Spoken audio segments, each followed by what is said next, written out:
I wrote a book here in 1984 called You Were Born Rich. The truth is everybody is born rich. Most people are just a little short of money. Now, all the money in the world is available to us. All we have to do is earn it. And I've learned how to earn it. I've earned millions of dollars. I have worked all over the world. And what I do is so simple, anybody can do it, but not everybody does. It's a strange thing. We have such phenomenal opportunities staring us in the face, and we don't act on them. A lot of people think you have to be really smart if you're going to earn a lot of money. That's not true. I'm not really smart. I may be a little smarter than I was when I started this, but I sure wasn't very smart when I started it. I was going backwards. I owed everybody money. I couldn't pay them what they owed them. Not that I was dishonest. I just didn't earn enough money to pay the people. And my life was going backwards. It never entered my mind that I could change my life. Now, just look here. We've been at this for 60 years. 60 years. Now, Sandy hasn't, but I have. She's been at it 15 years. In the 15 years she's been at it, she made an enormous difference in this. See, she understands how to work with money. She was a securities attorney, a very bright gal. So let's look at this. We're going to spend this 5 days, an hour a day, causing $1 million to look small. See, a lot of people think $1 million's a lot. $1 million's not very much at all. I mean, you can go through $1 million like that. We've got to understand it's not a lot. First of all, nothing's big and nothing's small. Everything just is. We make it big or small. So look here for a moment. Results are the name of the game. You've really got to pay attention to the results you're getting. However, although you pay attention to results, you cannot let results control you. You've got to control results. When you let results control you, you're toast. You're just going to lose. Results must never be in control of you. And that's really one of the big problems that people make. And you're going to see how that works. See, people are focused on their results. See, when I first picked up this book, a man gave me this book. And he said, do exactly what I tell you, and you can have anything you want. Well, of course, I didn't believe that. You can have anything you want. That's preposterous. You can't have anything you want. But the beautiful truth is you can. I didn't believe it, but I believed he believed it. And I think that's what tricked me into watching and listening to the guy. Now, I was 26. I wasn't a little kid. At 26, you're still pretty young, especially if you're looking at it from where I'm sitting. Now, 26 looks like you're a baby. But at any rate, I mean, I had been around. I had been working since I was 15. I was earning $4,000 a year, and I owed $6,000. I was going backwards. And I was letting the results control me. Now, the first thing he had me do is write a goal. God, I got 3 or 4 goal cards here now. He said, decide what you want, write it on a card, carry the card in your pocket, and read it as often as possible. Well, all I wanted was some money. Well, he says, how much money? How much? I mean, I didn't know how much. It's $25,000. I didn't know anybody with $25,000. I really did not know anyone with $25,000. I mean, if I had taken all the money from all the guys I hung out with and put all the money that we had together, we wouldn't have had $25,000. I mean, it was just a preposterous number. It was like $1 million. And he said, write it on the card. And the top of it, you've got to write where you want it. See, we've got a blank card here. It says, my goal by, a date's blank, and then I am so happy and grateful now that, and you write it in the present tense. The only thing you don't know is the date. You're guessing at the date. No one knows how long it takes for an idea to move into form. Now, listen to this for a moment. I had $25,000 in there. I did not believe it. But you know what it did? He said, now keep reading it. And I hadn't followed the instructions, anybody's instructions, up to that point. But I started to read it. Now, you know what it did? It got me thinking of earning money. And you say, well, weren't you thinking of it before? No, I wasn't. I was thinking of debt. I wasn't thinking of earning money at all. This got me thinking of it. And I heard somebody say there's good money cleaning floors. I said, hell, I'm not proud of cleaning floors. So I started cleaning floors. I started cleaning one office, Canada Starch on Comstock Road in Toronto. I got $15 time for washing the floor, and I washed it twice a month. Then I got another contract, Kirby's Construction on Wilkstead Avenue. I got $65 a month for washing their floors. Now I'm up to $95. Now I was only earning $400 a month. So you see, I had a 25% raise, and I had lots of time. So I did this. Well, do you know, it wasn't too long until I was earning $12,500 a month.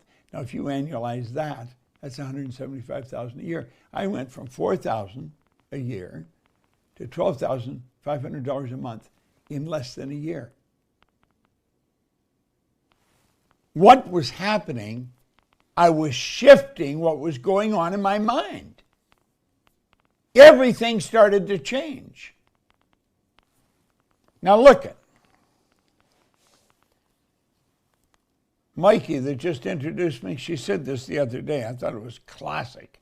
Most people don't even look at their results because they don't like them. Mikey Steller said that. She's our Chief Operating Officer. Now, I think that's so true. Most people don't look at their results because they don't like them. And it never enters their mind they're in control. They can change the results. Now look at. I want you to ask yourself a question. This is a really important question. What is the most you've ever earned in a year? Think of it. What's the most you've ever earned in a year?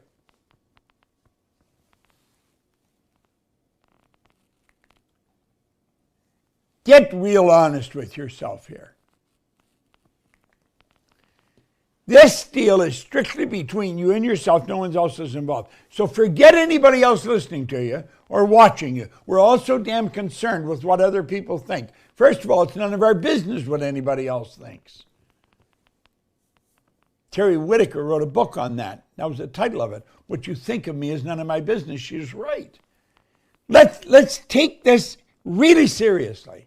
Listen, when I got this book, I was broke. I was 26. I was 87 the other day, and I'm still going strong.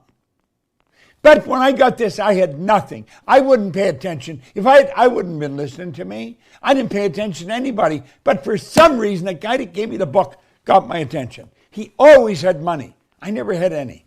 Money was an enormous problem. This is very, very important. You've got to do this by yourself. You've got to get real honest. This deal is strictly between you and yourself. Now look at. Take some time alone. Become super honest with yourself. What is the most you've ever earned? And what do you want to earn? What do you really want? Don't just pick a number out of the air. What do you want to earn? What would you really like to earn? I do earn millions of dollars. And you know something? I love it. And I want to earn more. I do a lot of good with money. I give a lot of money away. I give it away where it's needed. My whole life has changed. It's the same guy, still haven't gone to school, 2 months high school. If you really put me through some kind of an IQ test, I'd probably come out about the middle of the road. It'd probably be half the class would be smarter than me and half wouldn't be as smart. See, I don't think I'm that bright. I really don't. You got to get real honest. And you got to look after it. I didn't do that. Do you know in less than 5 years I was cleaning offices in Toronto, Montreal, Boston, Cleveland, Atlanta, London, England. I was earning over $1 million a year. Now here I am over in England. I mean, I love London. I just wanted to go there. So I went there and I started a business. And by that time, I knew I could go and do anything I wanted. And so I started a business. And I was just throwing the money all over the place. And I've told the story many times on air. I'd go down to the Playboy Club on Park Lane. It was right beside the London Hilton. And I'd go in down and play roulette, and I didn't care if I lost, and I usually won. One day, I come out of there, and I thought, I'm not being very responsible. And I went through this truth session with myself, and I think that's what made me aware of just how important it is. I was alone. I was sitting by myself figuring and thinking of this. And I'm thinking, how did I change? What happened to me? My life was like night and day. It was like night and day. And I couldn't figure out how I changed. I couldn't even find anybody who could tell me. Look it. Targets are good for the soul, yours and mine. You got to have a real good goal. You got to have something you're really going after that you really want. I knew that. You know what my goal was? To find out why I changed. That was very important because all of a sudden I realized I wasn't being very bright. I was doing very well, but acting pretty stupid. There was nothing responsible about how I was acting. Do you know it took me 9.5 years to figure out exactly why I changed, how I changed? Because the change was enormous. It was like a metamorphosis that had taken place. I was pretty much of a loner. When I was working with, I'd be working with the people. But I spent a lot of time alone. I spent a lot of time thinking. I really was into reading and listening to recordings. When I figured out why I changed, all I wanted to do was share it with other people. It is so simple that most people miss it. They don't believe it. You've got to have a goal. You've got to have a target you're shooting at. Targets are good for the soul, yours and mine. Make no mistake about it. $1 million. The magic number. We've written songs about it. We go around, what would you do if you won $1 million? Most people don't know what they do. And they start telling you what they do, they'd need about 10 million, maybe 20 to do some of the things you're going to do. $1 million, understand this, is not very much. It's not very much. Now, do you seem to think it's a lot? Does that seem like a lot of money? I want you to understand $1 million is not very much money. It is not very much money.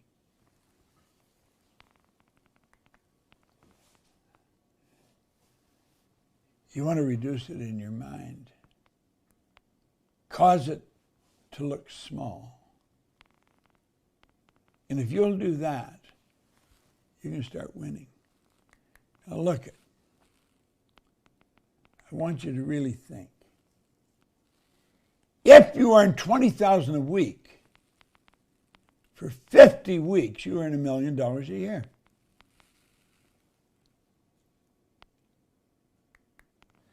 If you were earning $40,000 a week for just 25 weeks, you're earning $1 million a year.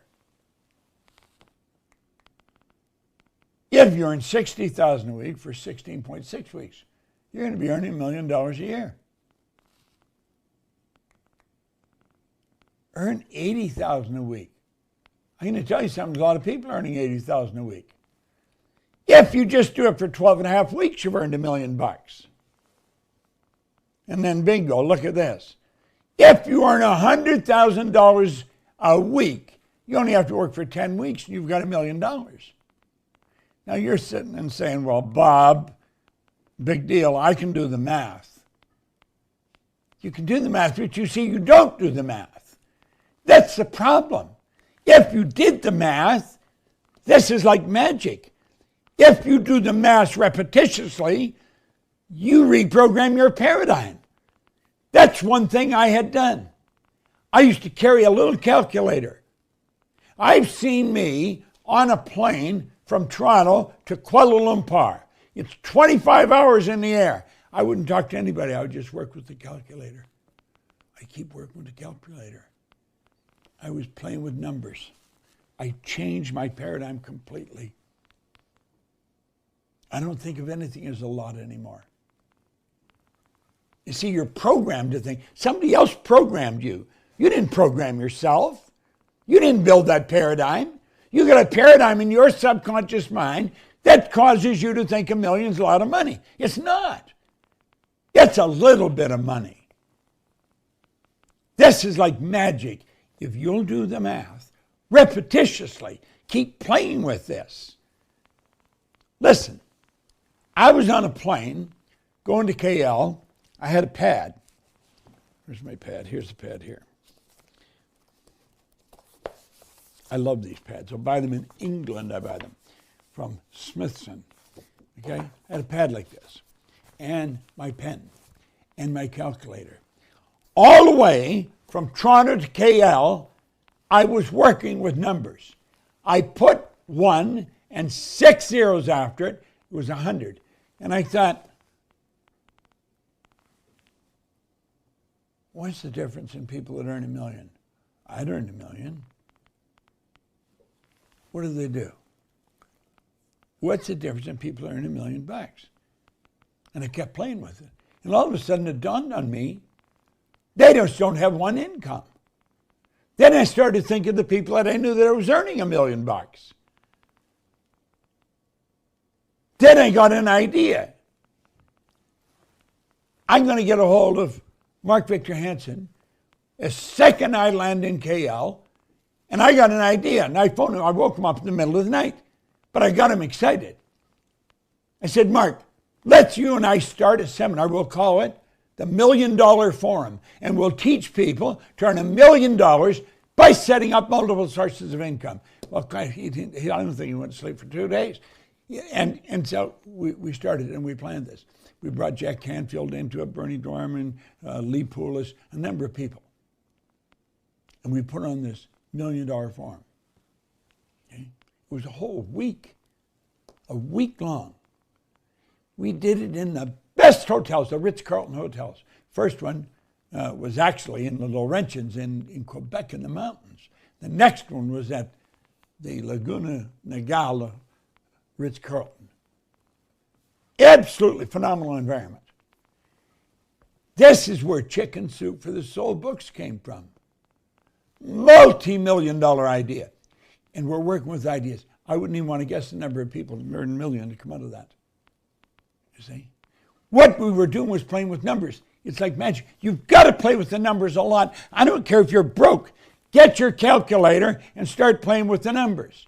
Do you know the beautiful part about a calculator when you're playing with numbers? Here, let me show you something. What the hell did I do here?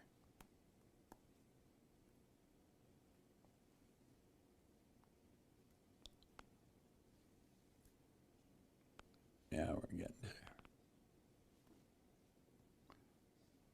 Yeah, here's my calculator. Look at.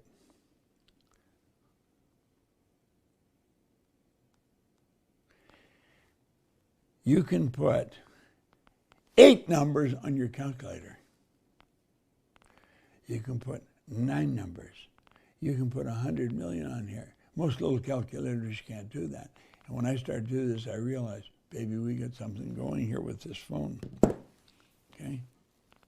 Now, if you play with numbers, I guarantee you're going to blow your mind with what happens.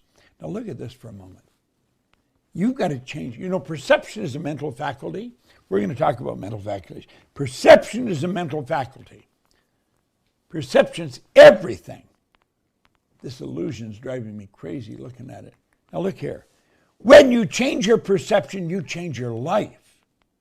Think of this. How many different ways are there to look at how you can live your life? And think of the number of people that are saying, I'm so sick of living the way I'm living. Change it. You can change it. There's a million ways you can live. We're God's highest form of creation. All the little creatures out there are completely at home in their environment. They blend in. They operate by instinct. We don't. We've been given higher faculties. We're totally disoriented in our environment because we can create our own environment. My goodness, when it comes to earning money, it's a piece of cake. Now look at. Man's mind stretched to a new idea never goes back to its original dimension.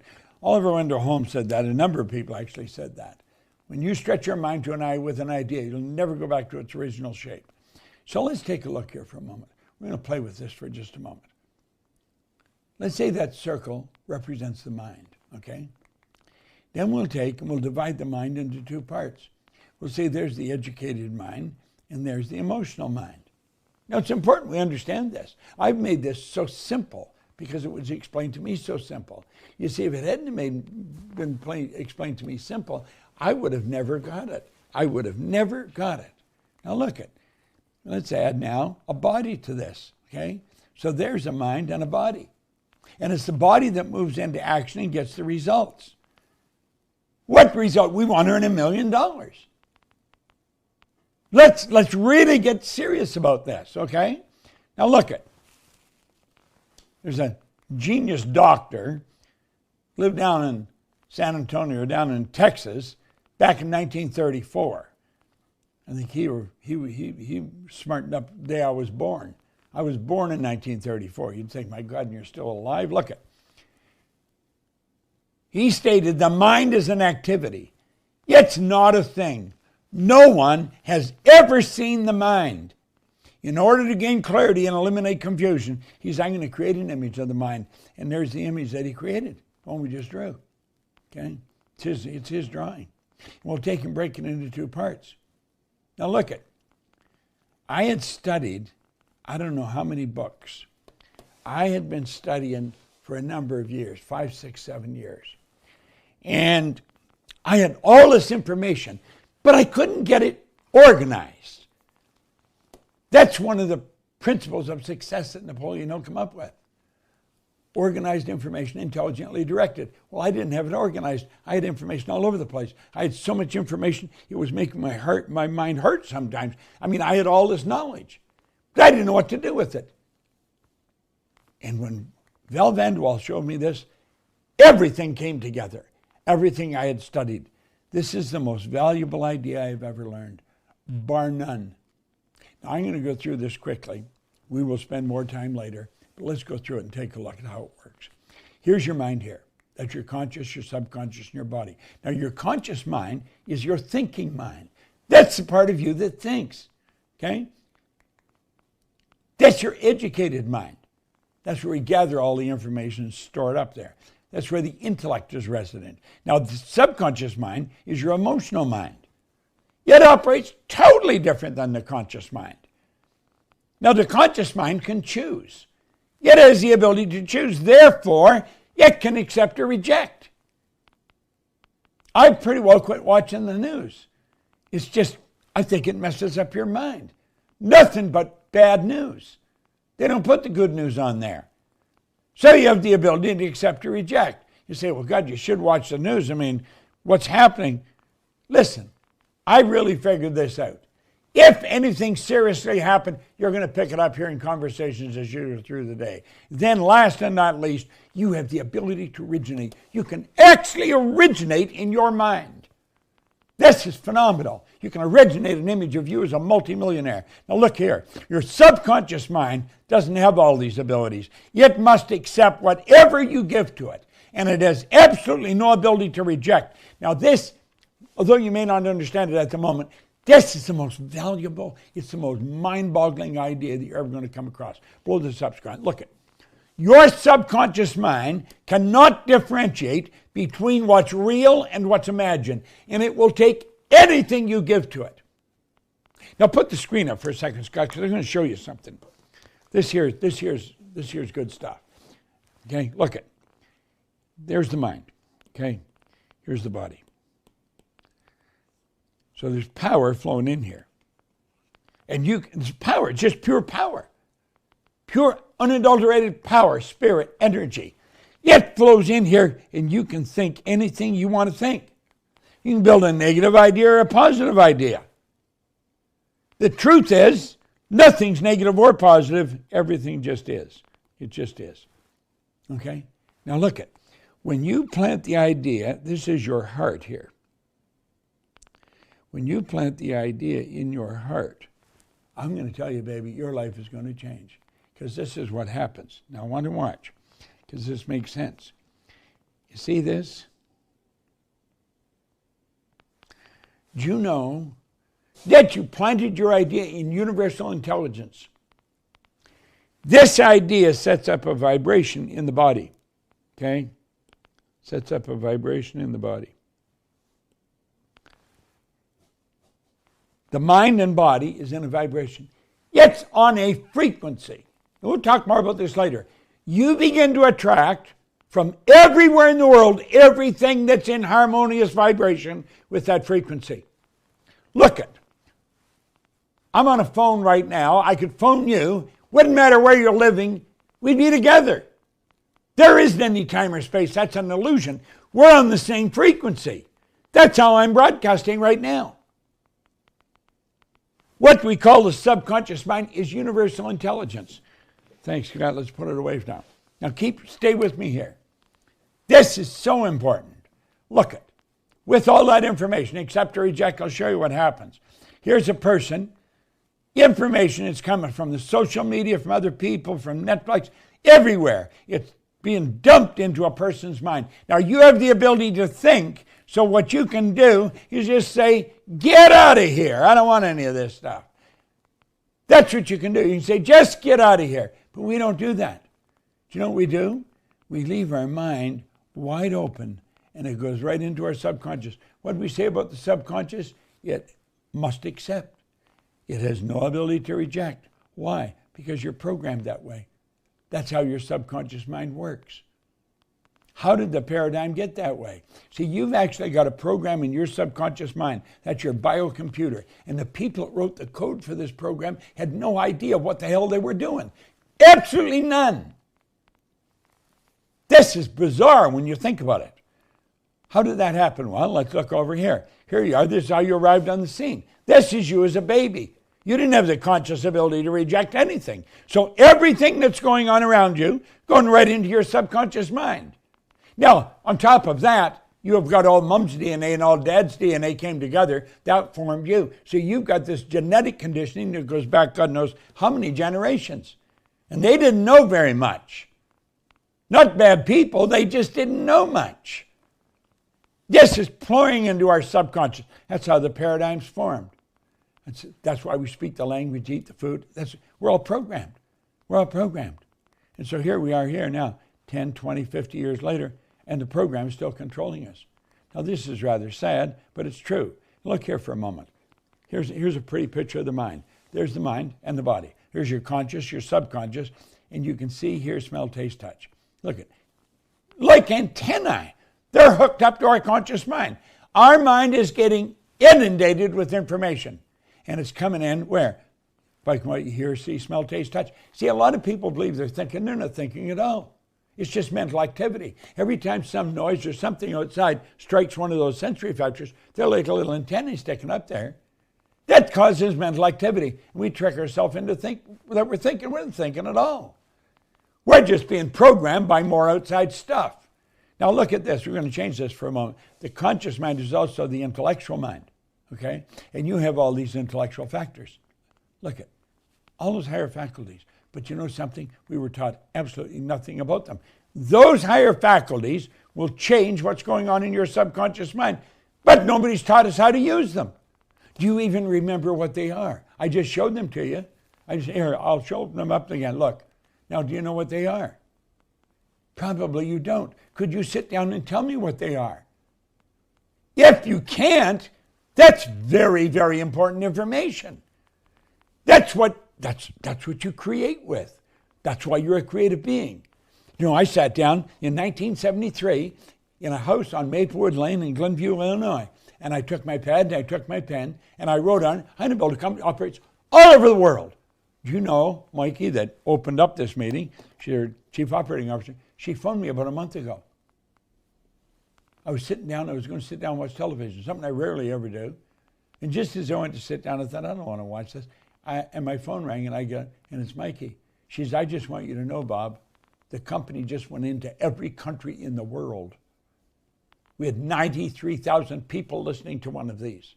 In every country in the world. How did that happen? It happened because I learned how to use these higher faculties. We're going to teach you that, how to do that this week. Now look it. Here we go now. I want you to pay attention. We go to school. School gave us valuable knowledge. However, school never taught us how to alter the paradigm. And the paradigm's in control. Therefore, we frequently don't do what we already know how to do. We get superior knowledge, inferior results. That causes confusion and frustration. So look, here's the model again. Let's fill the books. There's the books. That's where the books are all collected. The school, they give you a book to read, and they test you to see if you know it. That doesn't mean you know it at all. It means you remembered something in the book. Now look here for a moment. There's people with absolutely brilliant results. Masters in business administration, commerce and finance.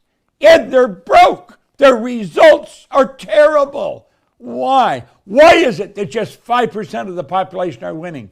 I'll tell you why. It's not the results. The books don't give the results. It's the paradigm that causes the results.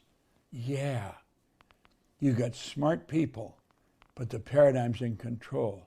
You see, your paradigm's controlling your results. You pay attention to me, I'm going to show you how to make $1 million look small. When you make $1 million look small, you're going to knock it off because it isn't even difficult to do. Now look, blow this up. Look, you change your results. You do that by changing your paradigm.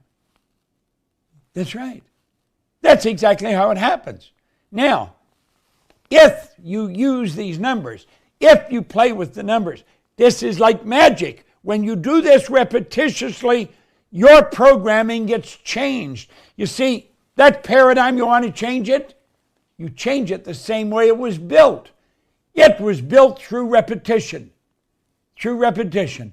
When you were a baby, before you were even born, Mom and Dad came together at the moment of conception. All Mom's DNA and all Dad's DNA came together. Bingo! That is your programming. That is your paradigm, baby. And then, from then on, we keep adding to it. It's not your books. If you want to change the paradigm, I figured out how I did it. This is like magic. If you do the math repetitiously, you reprogram your paradigm. That's what I did. I kept playing with my little computer. It was just a little handheld machine that I'm playing with, a little calculator. And I kept playing with it. And I kept seeing all the different ways to get to $1 million. Well, God, before long, I was knocking it off. Why? That's all I thought about. You become what you think about. That's the one point all great leaders talked about. You just keep playing with this, and it happens. Now look here. You might have to quit what you're doing. You might have to quit it. Here's a woman here. If you really don't like what you're doing, then you're not in harmony with it. If you're not in harmony with it, it ain't going to work. That's like trying to phone somebody and you haven't got their number. You dial somebody else's number to get them. It doesn't work. You can't dial somebody else's number and get the person. If you don't have my number, you can't dial my number and get me. Well, if you're not in harmony with the good you desire, if you're working at something you're not in harmony with it, you should quit. Understand this. People say, I'll quit when I get a better job. They have never learned one of the laws of nature. Vacuum law of prosperity. You must create room for the good that you desire. Nature abhors a vacuum. When you quit, you will fill that vacuum. You can't put something where, I'm looking at a chair. You can't put something where the chair sits until you get rid of the chair. So you got to ask yourself, what do you really want? What do you really want? This is so important. You see, you can, without question, create the life you really want. You can create the life you really want. Yes, you can. You really can. This is how it works. I've done that. Look at Bob Proctor. If you'd known me when I started, you wouldn't even want to hang out with me. I wasn't a nice person. Wasn't that I was a bad person. I just wasn't a nice person. I didn't know which end was up. If you lent me money, I'd never pay you back. Not because I was dishonest. I just didn't have enough money to pay you back. I owed everybody and his brother money. I owed $6,000. I was only earning $4,000 a year. But I didn't owe it to one person. It was 100 here, 50 there. It was all over the damn place. I was a mess. I couldn't get a good job. I got a job. I worked in 2 bars for an hour. They fired me. Listen, this isn't unusual. A lot of people live like that. Just absolutely. And then there's other people, like that woman, they're going to jobs they hate. God, I remember I got out of the Navy. My mother said, there's an ad in the paper for welders. They'll teach you how to weld. Maybe you could do that, Bob. And so what the hell? I said, yeah, okay. So I went and took a welding course. They promised they were going to get you a job at $2.50 an hour. Now, this is in the 50s. The instructors were only earning $1.25 an hour. I should have been at least enough awake. I was doing things I hated. It never entered my mind that I could literally create the life I want. That's amazing. This is generally where the paradigm takes over. When you go to change what you're doing, all hell breaks loose. All hell breaks loose. Now, I don't know if you've liked what I've showed you so far, but I'm going to tell you, I'm going to show you some stuff tomorrow that is much better than what I've just showed you, but an extension of what I've showed you. Can you make $1 million look small? Absolutely. If you'll do exactly what I tell you. See, that's what Ray said to me. Most people won't do exactly what you tell them. I remember I was doing a big contract with Prudential back in 1973. We raised their sales by hundreds of millions of dollars just teaching them some simple stuff, because it is simple. If it wasn't simple, I don't think I'd have ever got it. But at any rate, we had about 500 agents in a room, and I found out the number 1 agent out of 20,000 agents was in the room. His name was Ron Simpertrain. He lived in Chicago. If you're in Chicago, you might know him. Anyway, when I found out he was in the room, I asked him to stand up. And I said, Ron, how many people this year have contacted you and asked to take you to breakfast or lunch with a half a dozen well-prepared questions asking you what you're doing? Nobody. Not even one.